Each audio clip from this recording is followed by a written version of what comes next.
Good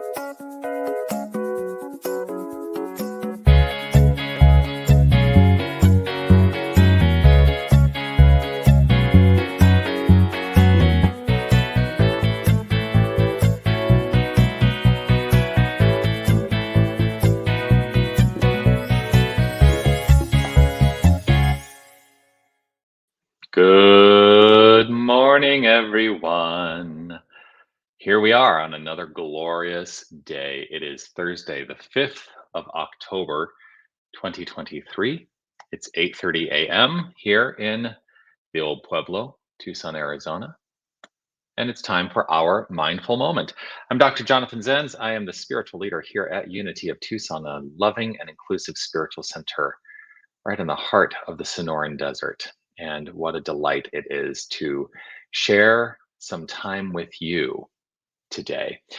The mindful moment is an opportunity we take to join together to talk about a spiritual idea and also engage in the practice of affirmative prayer. Why do we do this? Well, I choose to engage in this practice on a daily basis because what I have found is when I am engaged in a consistent spiritual practice in my life, it is an enhancing aspect to the quality of my life. My quality of life is enhanced because of spiritual practice. That's what I've experienced. And so I share that with you. Whether you're watching live or on the replay, I would love for you to post a comment and let me know that you are here. I'm always delighted to see the comments coming through. Jerry saying good morning, everyone. Grateful to see you, Jerry. Roberta is here with a Z or a Z, and as we refer to that letter in the United States, but most other English-speaking countries call that letter Z.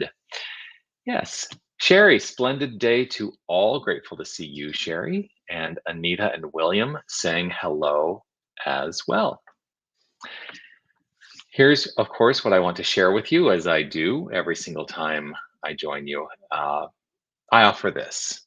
And again, I invite you to hear these words, not just intellectually, but hear them at the heart level and hear them with ease and with grace. You are love. You are light. You are life. You are magnificent. And I am so grateful that you shine your light and share your magnificence. So grateful. Ha! Roberta says, hello all, I missed yesterday. Well, the good news is, even if you miss it live, it's archived too, so you can always check up on it later in the day. Yeah, here's what's coming up for me today. I was really thinking about the word creative. The word creative. And I'm going to ask for a little interaction today. I would love for you to post into the comments an answer, how you might answer this question. What does it mean to you to be creative? What does it mean to you to be creative? When I say the word creative, what comes to mind for you? I'm just interested to know what comes up for you. Let me know in the comments. I'm going to wait a little bit to see what comments come through in relationship to that question that I have asked, rather than just launching into the ideas that I have about the nature of creativity and what it is to be creative. So what does it mean to be creative? What comes up for you? What comes up for you? In mental muscle, which is the spiritual boot camp program class that I'm currently teaching on Mondays and Thursdays at 7 a.m. with a glorious group of people who are all part of that. The directive this week is patience. And part of my experience and practice of patience is to allow myself to find comfort in the moments of silence. And so I'm going to wait a moment more to see what you come up with and invite you to put it into the comments. What does it mean to be creative?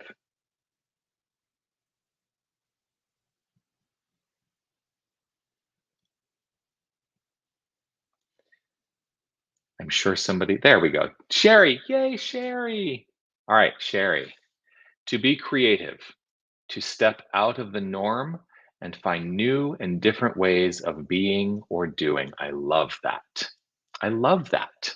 That's a beautiful way of acknowledging being creative. Anita, producing something using our imagination. One of the magnificent use of one of our capacities, the capacity of imagination, absolutely. And from our imagination, we are always producing. So grateful for that. Roberta, the ability and motivation to make something pleasing. Okay, the ability and motivation to make something pleasing. Those are some great ideas and great feedback on that. And I'm grateful because I think we fundamentally teach that the nature of the divine is creative. We talk about the creative nature, the God source energy is fundamentally creative. It is always creating. And everything that exists is the outflow of that creative nature. And so that's one of the things that is fundamental in New Thought teaching. Elise, grateful to see you here. Creativity, when I just allow what wants to come through, magic happens.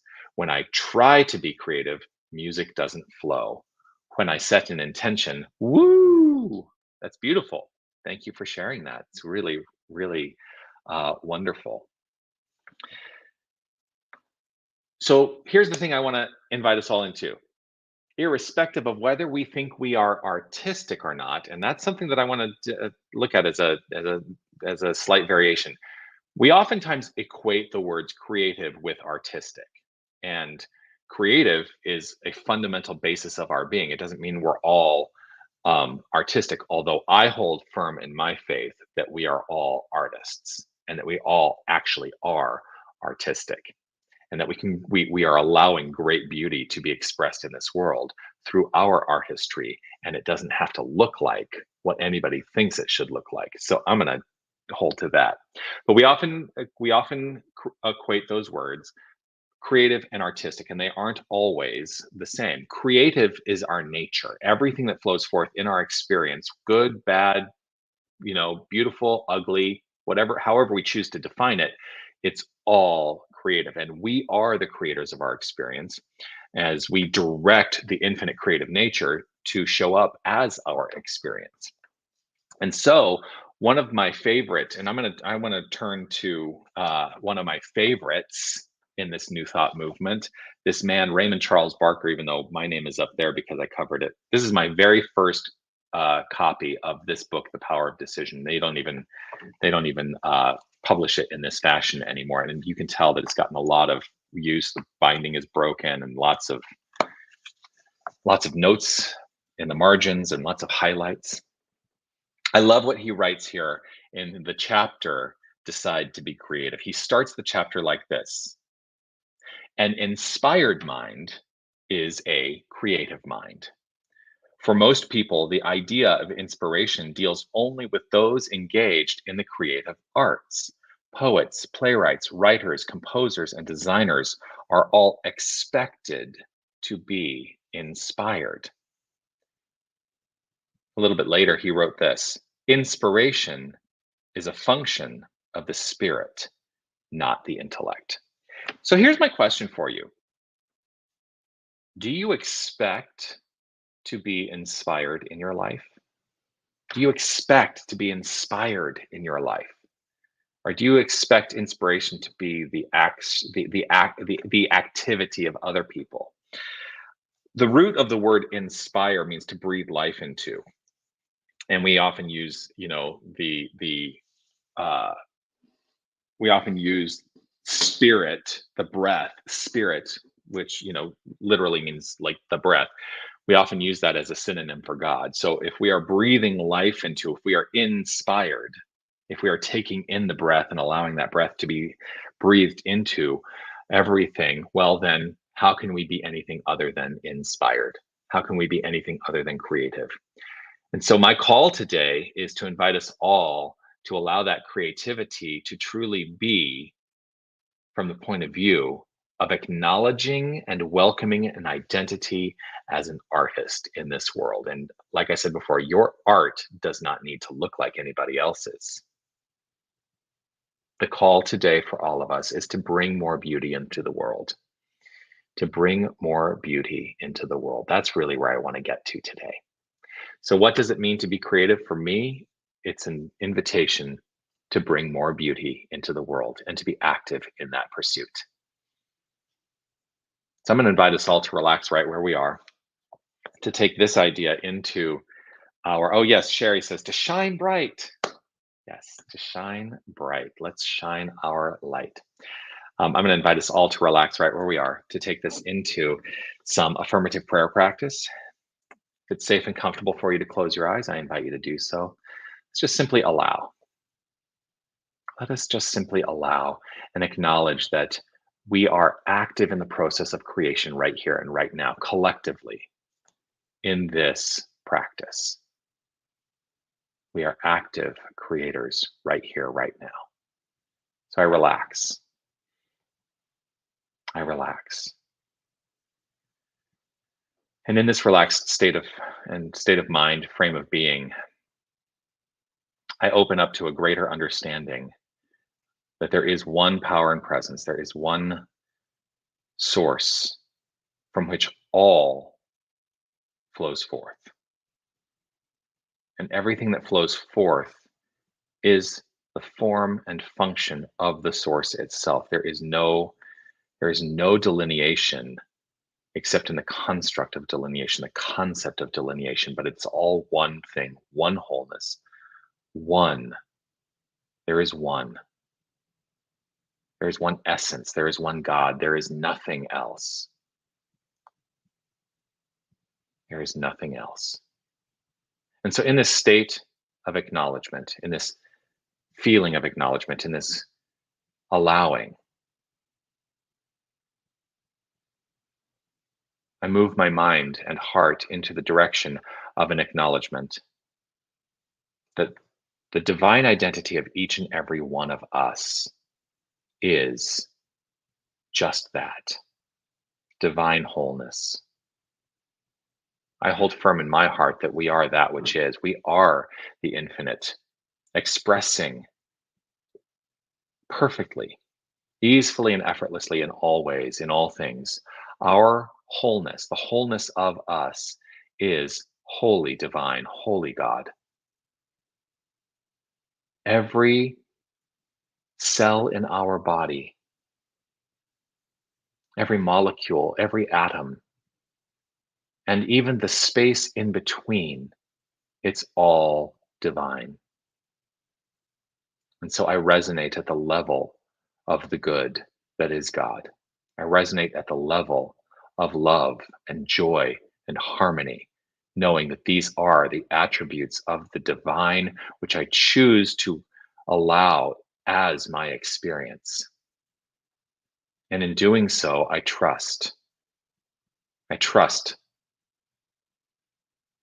I trust.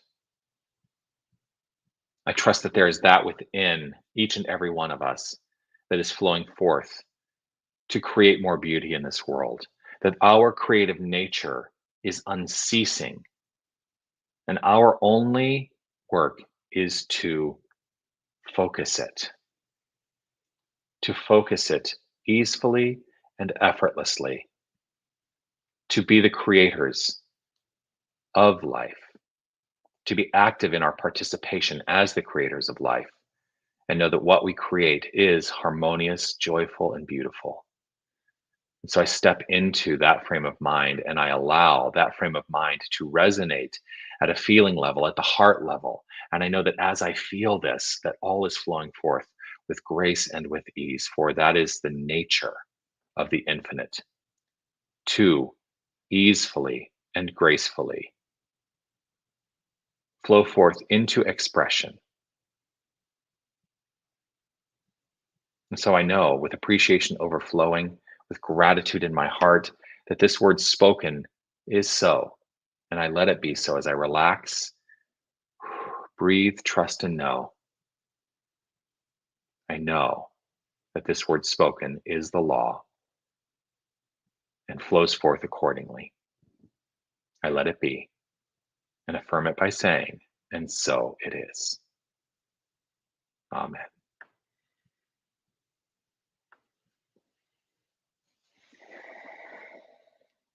Mm. I like to stretch when I pray. Like I finish prayer and I like to stretch to feel an opening to the wholeness. Yes. Well, keep shining your light.